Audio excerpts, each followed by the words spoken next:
Bismillahirrahmanirrahim. Assalamualaikum warahmatullahi wabarakatuh. Selamat datang kembali di channel Pejuang Receh. Nama aku Ahmad.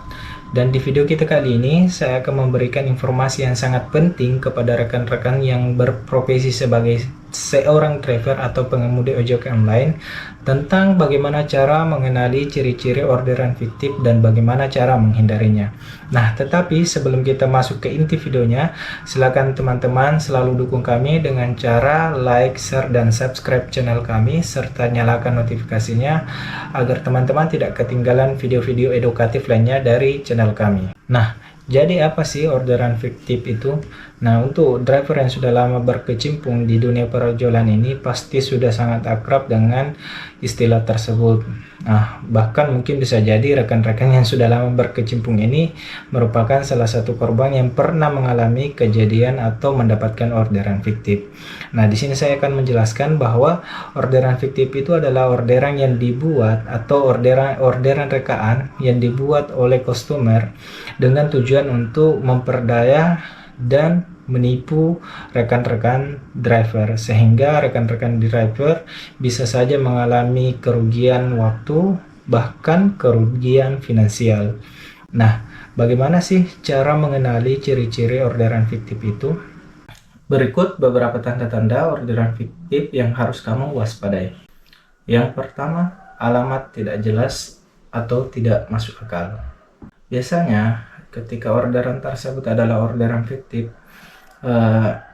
alamat tujuan pengantarannya itu biasa asal-asalan, dan bahkan ketika kita cek pada peta, terkadang titik koordinat pengantarannya itu tidak tepat atau tidak sesuai. Nah, seperti kasus yang pernah saya alami, di mana ketika awal saya bergabung di Maxim ini, saya mendapatkan orderan fiktif yang ketika pada saat itu saya diarahkan untuk belanja sejumlah barang di minimarket terdekat. Kemudian saya diarahkan untuk mengantarkan ke salah satu penginapan yang ternyata penginapan di daerah saya itu sudah tidak beroperasi lagi. Nah, itulah mengapa kemudian ketika teman-teman mendapatkan orderan fiktif, silakan diperiksa terlebih dahulu alamat yang tertera pada orderan tersebut.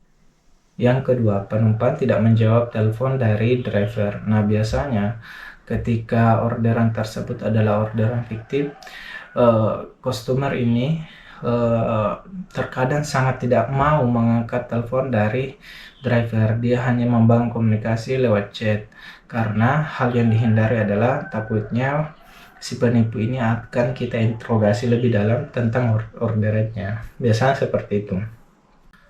Yang ketiga, permintaan khusus yang tidak biasa. Nah, artinya terkadang seorang penipu ini akan meminta hal-hal yang seharusnya dan sewajarnya seorang driver tidak pernah lakukan ketika menjalankan orderan, seperti ketika si penipu atau customer ini mengarahkan kita untuk mengirimkan sejumlah dana ataupun top up, baik itu di OVO, di Dana, dan alat transaksi lainnya.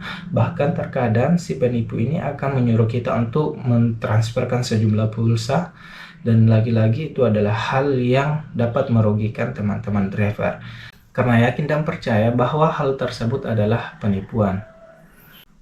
Yang keempat, frekuensi dan pola order. Nah, biasanya orderan fiktif ataupun penipuan ini mempunyai pola yang sama dan tidak berubah.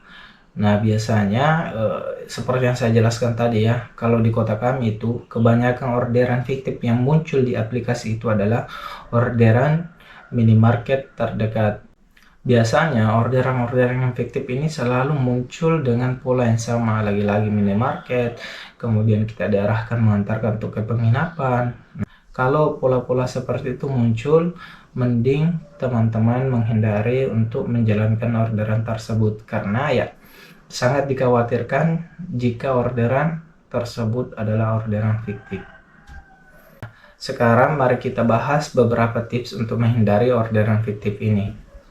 Yang pertama, verifikasi alamat. Nah, silakan teman-teman driver membangun komunikasi dengan customer ataupun si penipu ini untuk menanyakan detail lokasi atau alamat pengantaran dari orderan si penipu ini. Nah, Biasanya jika memang orderan tersebut adalah orderan real, maka tak jarang customer akan mengetahui detail alamat yang dia tujukan.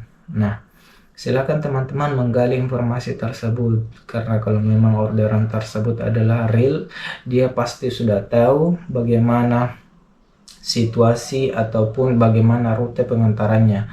Jika memang customer tersebut paham akan jalur dan tujuan pengantarannya, ya bisa jadi orderan tersebut adalah orderan real.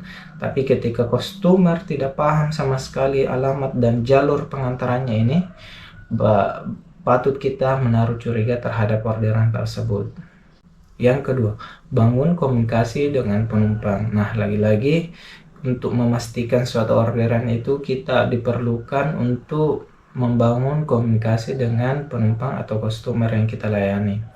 Nah, dari komunikasi yang seperti ini kita akan tahu membedakan bahwa ini adalah orderan fiktif dan ini adalah orderan real. Nah, seperti kasus yang saya sebelumnya tadi ceritakan itu, bahwa pada saat itu saya sudah mulai menaruh curiga kenapa tujuan pengantarannya ini diarahkan ke salah satu penginapan yang sudah tidak beroperasi.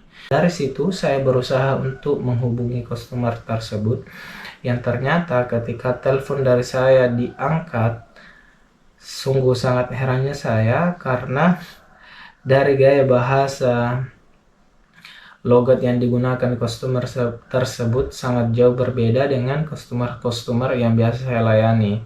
Nah, artinya saya paham bahwa orang di kota saya logatnya seperti ini, bahasanya seperti ini, dan orang yang memesan orderan tersebut menggunakan gaya bahasa dan logat yang sangat jauh berbeda dengan customer lokal yang sering saya layani. Nah, dari situ saya sangat yakin bahwa orang tersebut adalah seorang penipu dan orderannya adalah orderan fiktif. Yang ketiga, periksa profil penumpang. Nah, biasanya ketika kita telah berhasil membangun komunikasi lebih dalam, tak jarang kita akan diberikan nomor WhatsApp yang dapat kita hubungi dari si penumpang ini, ataupun kita yang memintanya. Ketika itu sudah kita dapatkan, silakan teman-teman untuk mencek profil si penumpang. Tak jarang para penumpang ini menggunakan profil-profil yang tidak masuk akal. Seperti contohnya kemarin ada juga beberapa teman-teman yang menemukan atau mendapatkan orderan fiktif. Kebanyakan foto profil yang digunakan itu mereka adalah penipu-penipu yang menggunakan profil seorang, dalam tanda kutip ya, mengambil foto seorang anggota kepolisian yang kemudian dijadikan profil mereka. Jika dilihat dari segi kualitas foto profil, sangat tidak masuk akal jika memang dia adalah seorang polisi dan foto profilnya itu buram. Nah, saya sangat tidak yakin. Nah, jadi seperti itu ya. Lagi-lagi ketika teman-teman berprofesi sebagai seorang ojek online, silakan teman-teman betul-betul cermat dalam memilih orderan.